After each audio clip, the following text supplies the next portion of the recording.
ಜಂತುಗಳೆಲ್ಲ ಈ ಕಡೆ ಆ ಕಡೆ ಸುತ್ತಾಡ್ತಾ ಇದ್ದಾಗ ಅವರು ಮನುಷ್ಯರನ್ನ ನೋಡ್ತಾರೆ.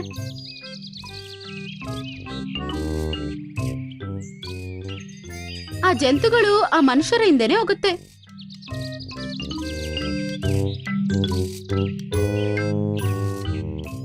ನಿಜ ಏನಂತ ನೋಡಿ ರಾಜನ ಹತ್ರ ಬಂದು ಹೇಳ್ತವೆ.